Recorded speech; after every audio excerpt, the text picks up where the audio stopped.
Today, on this episode of The Crossover, we will be discussing the best selling book, By Water Beneath the Walls: The Rise of the Navy SEALs, with former Navy SEAL and author Ben Milligan.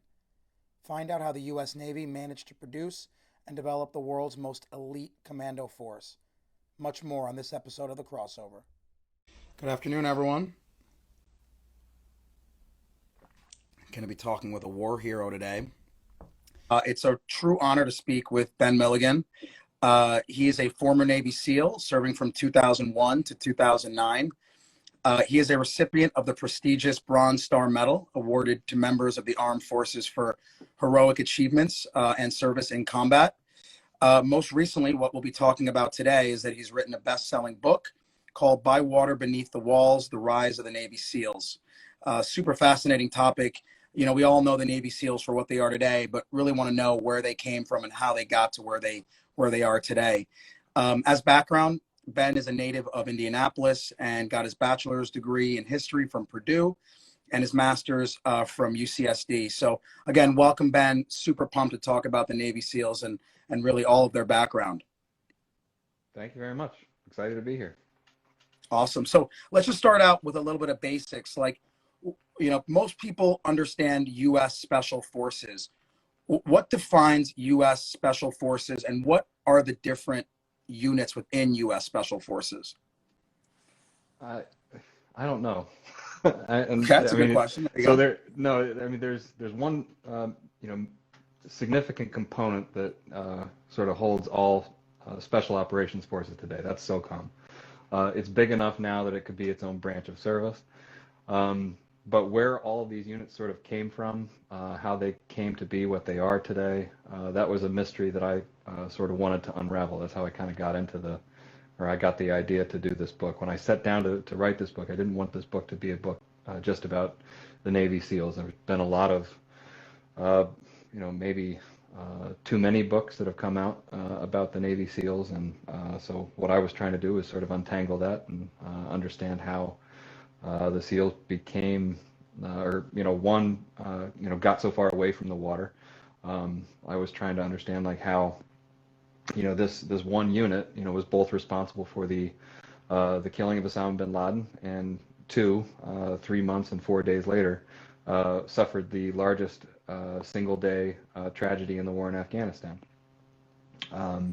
And both of these events occurred more than 600 miles away from the closest salt water. So that's sort of how I got interested in the topic, or trying to explain how the SEAL teams got as far away from the water as they did.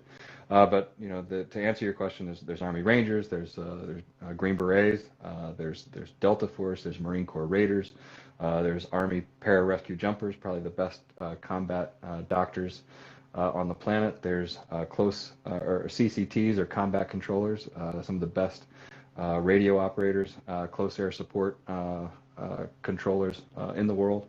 So there's a ton of different units that are out there, and they've all in the last 20 years they all started as one thing, and they've all sort of shifted to address the war as it's unfolded. I think we're on the cusp of another evolution, so to speak, with everything that's going on in Afghanistan, and potentially with China. My book is all about how the SEAL teams got away from the water, but we might be on the cusp of the SEAL teams doing an about-face and going back toward the water. So super interesting. I mean, how unique are the SEALs globally? Meaning, do other countries have units like the SEALs, or is that just something that only exists for the U.S.? It's unique in some way. There are other units that are similar. So the Special Boat Service in the British military, they're probably our closest equivalent, but they belong to the Royal Marines. So I'm not sure. The German Kampfschwimmers, I'm not sure if they're a member of the German Navy. There's the Israeli Shayatet 13.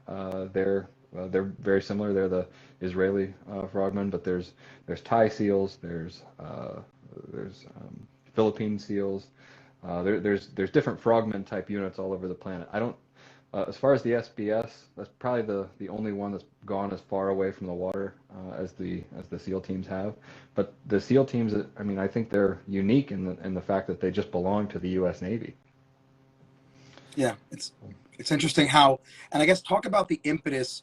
What is the benefit for the military to, instead of having just a land unit or just a sea unit, what's the benefit of having a unit like the SEALs that does land, sea, and air? Well, one, I mean, there's strength and redundancy. So I mean, not the SEALs aren't the only component in special operations that just that is capable of, operating on the sea, air, and land. There are Green Beret units that are dive qualified, that are, they're supposed to be able to do some of the same things as SEALs. But from the very beginning, the Navy was, in the early or late 1950s, early 1960s, the commanders in charge of the Navy were interested in a unit that had this universal capability, which was different. Nobody else was really thinking that way. The Army wasn't thinking that way. The Marine Corps, which was the amphibious component of the U.S. military, they weren't, quite thinking of a unit that could operate anywhere. The Navy, for whatever reason, they got it in their head that, they were able to project power further or better than any other branch of the service. So they thought, well, since we can project that power, we need a unit that's able to go anywhere, above the waves, below them, on tops of mountains, or to the bottom of the sea. So, Well, let's say this, right? I mean, there's a lot of myths about how the Navy SEALs got started, and you delved into this and you did a bunch of research. What did you find was the biggest myth about the origin of the Navy SEALs? I'm sure you've heard some outlandish theories. no, the biggest myth is that we did it all ourselves. And that's sort of the story that I got, is that, the underwater demolition teams were created in World War II as, sort of the naked warrior, the underwater demolition scout reconnaissance sailors. But as the war progressed, as the Korean War replaced World War II, these enterprising frogmen started getting further and further away from the beach, going further and further inland, and the Navy was getting very uncomfortable with that, and ultimately, when John F. Kennedy, who was a big proponent of special operations forces, he sort of forced the Navy to do this, and forced the Navy, or the SEAL teams forced the Navy against their will to, create this unit. It's preposterous. The Navy, of all the branches of the service, is probably the most hierarchical. You're not going to do anything in a military branch of service if you don't have buy-in from, the top brass, the commanders. So actually, what I found was that the reverse was true. It wasn't the SEALs that had sort of invented the SEAL teams.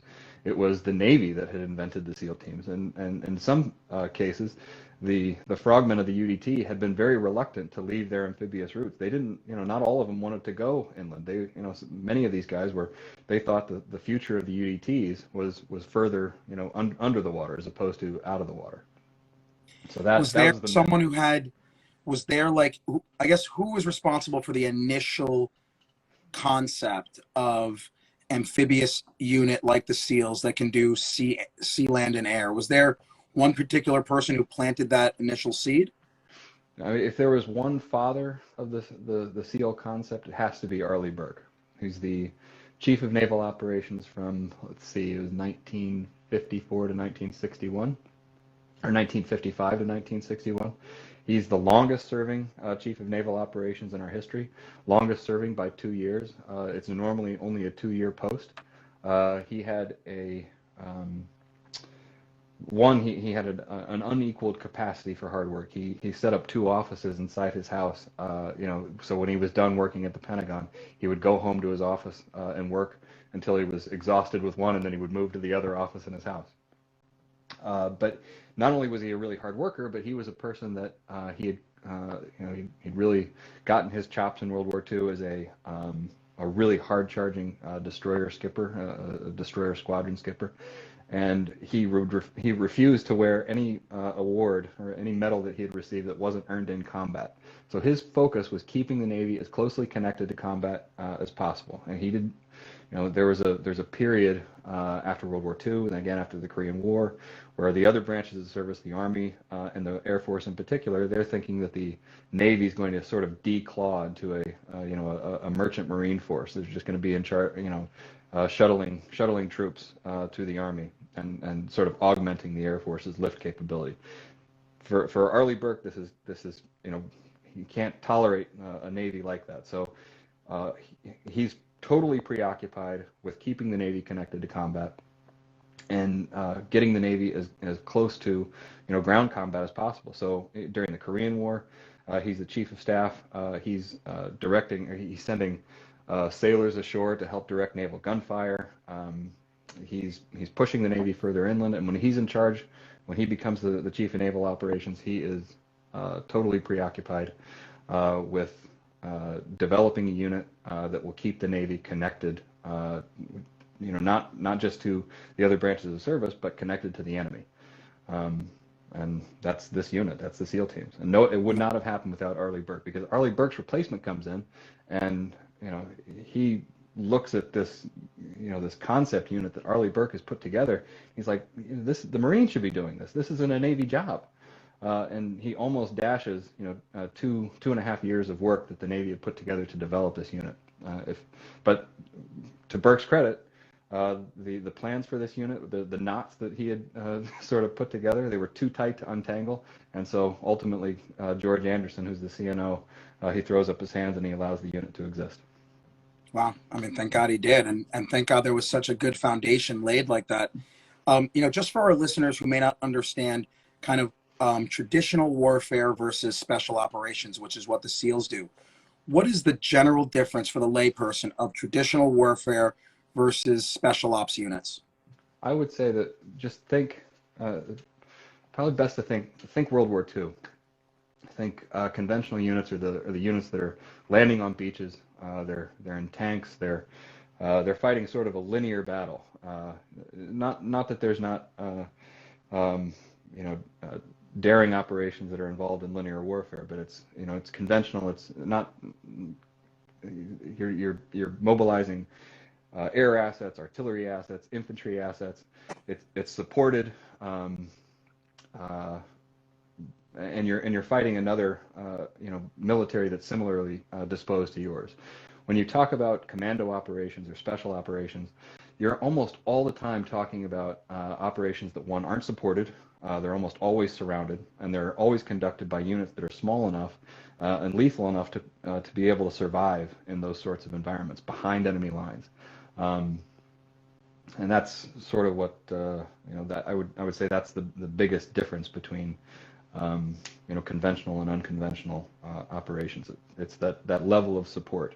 Oftentimes these special units they're not supported. So if you ever hear somebody talking about these special units, they're not elite, they're just different. Well, it's sort of nonsense, because these units are only able to do the sorts of things that they're able to do if they're operating at a much, much higher level. I mean, they have to be, the expectations on these special operations troops are so high, and they have to be, because their missions are so risky.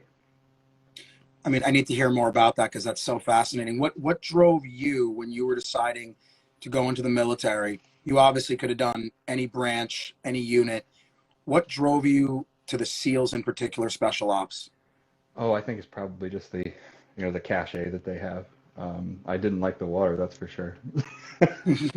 And I was the worst swimmer that got through Hell Week. I wasn't the worst swimmer that started my class, but I was definitely the worst swimmer that got through Hell Week. When I looked around after we had made it through Hell Week and we did our first time swim, I looked around and I was dead last. Me and my swim buddy we were humiliated.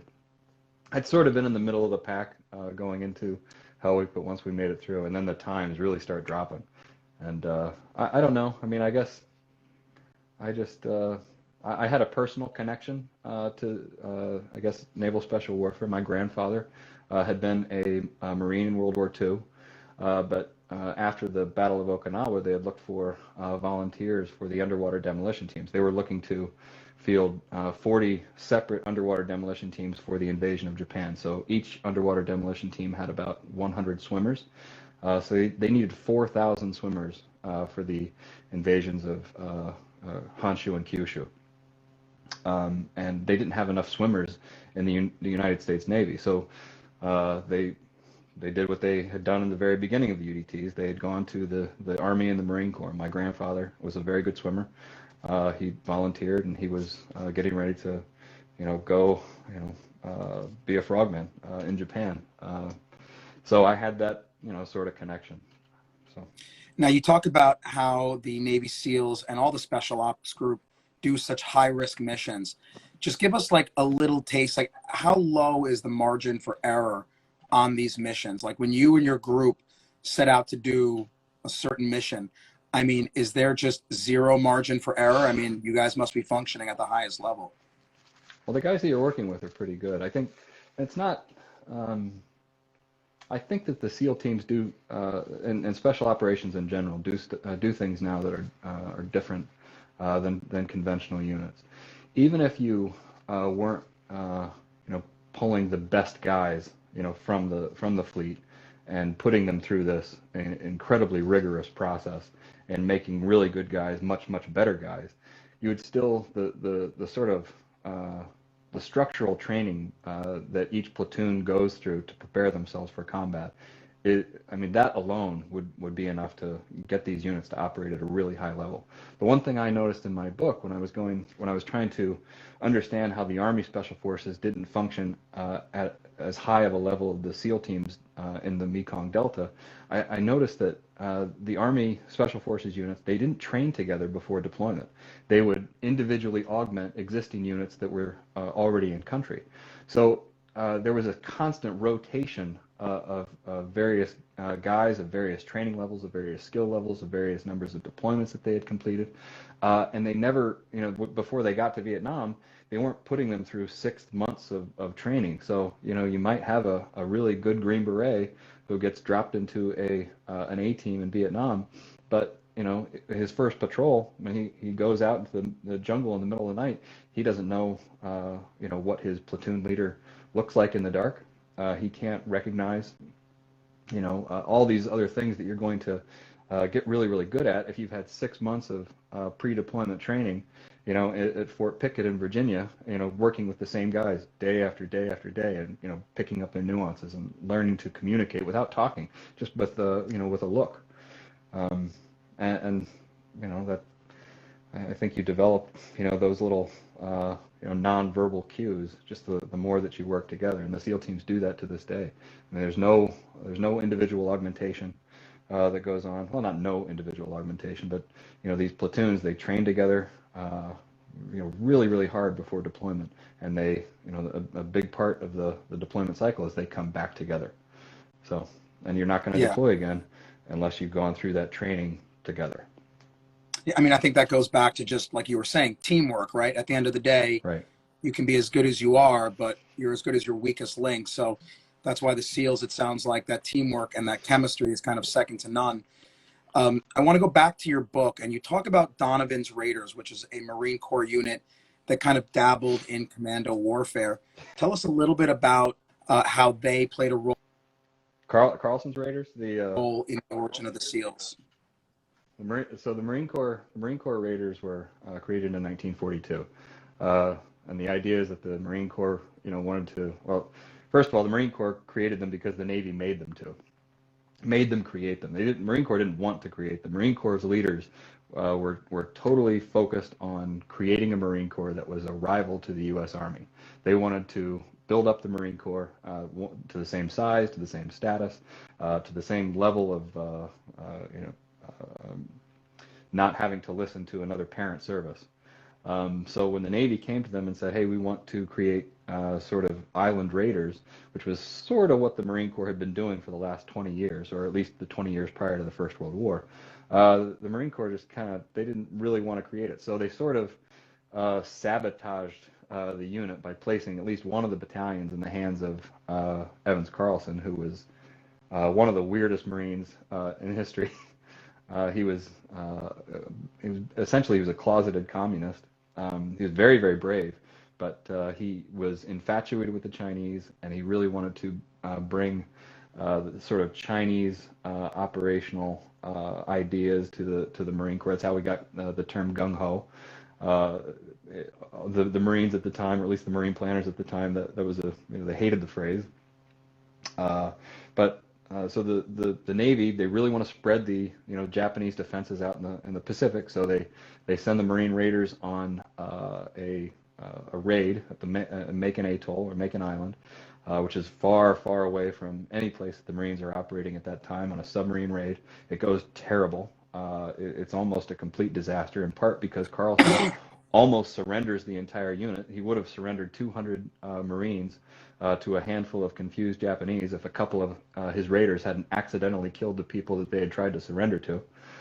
They escaped barely with their lives. Not all of them. Several of them are left behind for dead and are executed on Kwajalein. But when they come back, the Marine Corps leaders say, well, we sort of told you so. And so the Navy throws up their hands and they say, okay, I guess you're right. But it doesn't mean that the Navy loses its interest in commando raiders. They allow the Marine Corps to disband the raiders, to disband the raider concept, but the Navy never loses its passion for that, that idea of being able to spread the enemy's forces with these commando raids. And what about the Army Scouts? Was that something similar or something totally Yeah, different? the Army Scouts, I think you're referring to the Army Navy Scouts and Raiders. That's the first time when I really, that was a chapter I wasn't planning on writing. It was a chapter that I was hoping to maybe talk about the Army Navy Scouts and Raiders team as sort of an introduction to my UDT chapter. But the more I started looking at it, the more I realized how consequential this association was with the Army.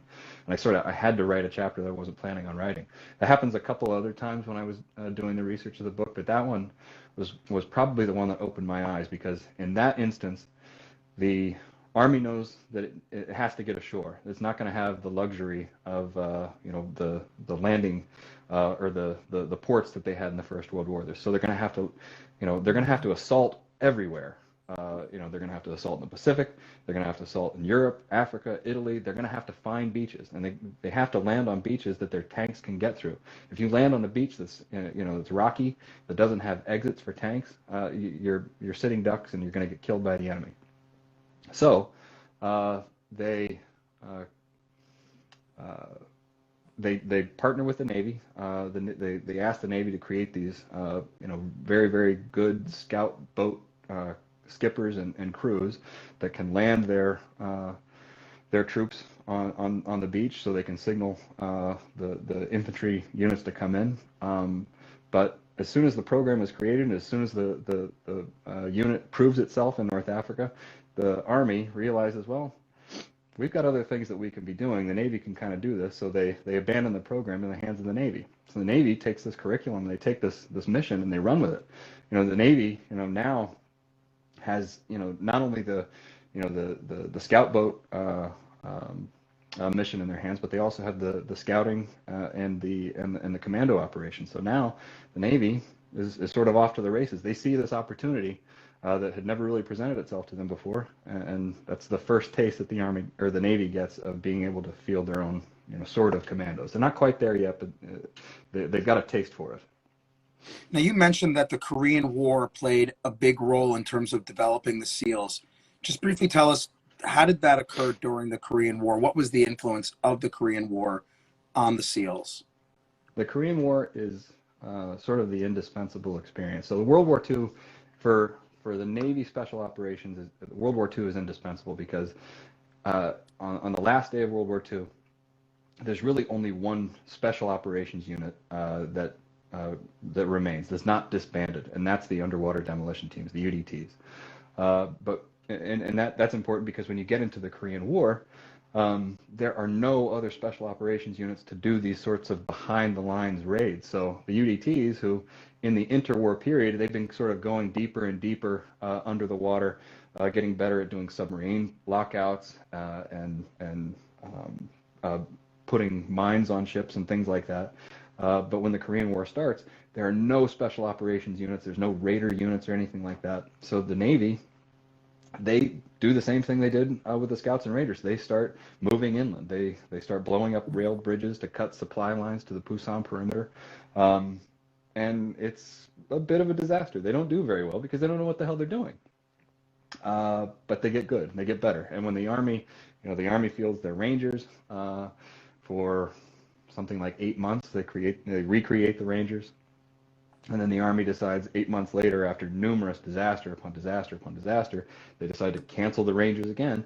And there the UDT, still standing, still operating, and they operate, the remainder of the war, supporting British commandos, CIA partisans, any units that are out there. The UDT partners up with them and associates with them, and they really uh, that's sort of where they get their taste for inland combat. Now, you also mentioned the Vietnam War. What was the Navy SEAL experience in the Vietnam War? You had been quoted as saying not so good, but maybe again just give us a brief synopsis of what that Navy SEAL experience was in Vietnam. No, the SEAL teams are made in Vietnam. At least the biggest challenge for me when writing the book is sort of like determining how far I was going to take the book. Every other book that had been written on the SEAL team's history, it's sort of there's a it would go with it would start with the Frogman days, World War II. It would give sort of a brief introduction, and then it would go up to current history, and the book would just sort of stop, sort of haphazardly with wherever the author he just sort of he got up to present time, and there's nothing really else to do. I didn't want my book to do that. I wanted my book to be I wanted it to have a definite ending or a definite objective to sort of pull the reader to. So I wanted to find that one moment where the SEAL teams become what they are. I wanted to find the moment where the SEAL teams become what they are today. And so as I was going through, this sort of timeline that I've been establishing, I realized the SEAL teams became what they are, this capture kill commando force, or this go anywhere capture kill commando force. They became that in Vietnam, and they became that in about 1968, 1969. So I needed to sort of find, the platoon that sort of made that transition from coastal raiders or, sort of ambush and patrol type, naval commandos to this go anywhere capture kill commando force. And that happens in 1968, and I determined that it's, I say it's the 7th Platoon, SEAL Team 2, 7th Platoon. They're the first ones that sort of transition their operations from that patrol and ambush to capture kill, or that intel-driven mission. But you're right. In the beginning of Vietnam, when the SEAL teams initially get there, the first detachment, they've been planning for this coastal raiding mission for 4 years. They've been planning to take out command posts and railroads and artillery depots and truck depots and all these sorts of big level targets that are within striking distance of the coast. And when they get to Vietnam, none of this stuff exists. There is no infrastructure. There's nothing to raid. There's no large enemy units. There's no supporting infrastructure to supply them. So when they get there, they do a couple of these missions. They realize how miserable it's going to be operating in these, riverine environments. They stink, they smell. There's alligators and snakes, and they don't want to go out there. So the first commanding officer of this initial detachment, he looks around and he's like, "This is not what we trained for." He confines his men to base. He goes and he shacks up with a nurse in Saigon. And if it wasn't for Phil Bucklew, who has spent his entire career, in unconventional Navy units, first in the Scouts and Raiders, and then in CIA operations in Korea, and he's in charge of all SEAL operations. If it wasn't for Phil Bucklew, who had that 25 years of experience or 20 years of experience in unconventional naval operations, he probably would have agreed. But because Phil Bucklew is there, he says, "No, we're going to replace the platoon. We're going to replace the leadership. We're going to get a new platoon in there." And when they replace that, everything changes. The SEAL teams, this is the only war in town, and they decide we're not going to let this war go to waste. And day after day, the SEAL teams just start operating, going back out, and they figure out how to do this, and they figure out how to find the enemy. Anyway, Vietnam is the indispensable moment for the SEAL teams, for naval special warfare. And so, looking ahead, right? Let's just say the sequel to your book, right? What is the future? Careful. There'll be no sequel. I said I would never write a book about naval special warfare, so I can't say that there never will be a sequel. But boy, it's a daunting prospect. Well, if you were to predict what is the future of the Navy SEALs, how does this unit continue to evolve as the most elite combat unit in the world? I never say that the SEAL teams are the most elite. The other units that are out there are incredible units, and I thought even even if I thought the SEAL teams were the best unit out there, that would be an impossible sort of standard to prove in a book. All I wanted to say was that they were the first. The SEAL teams had gotten to this, they'd established themselves as this inland, go anywhere commando force before any other unit had, and that's true. I was very confident that, I proved that in the book. But to answer your question, where are the SEAL teams going now? I think like what I said before. I think naval special warfare has always found a place for itself in any conflict that's arisen. Even in the beginning of the Iraq War, when it didn't seem, they were trying to figure out where the place was going to be. I mean, the SEAL teams offered up, their, naval commandos as protection for Hamid Karzai and all the leadership in Iraq, and use that, sort of, protection detail mission to insert themselves into all these other sorts of missions. So naval special warfare is going to evolve itself to be relevant.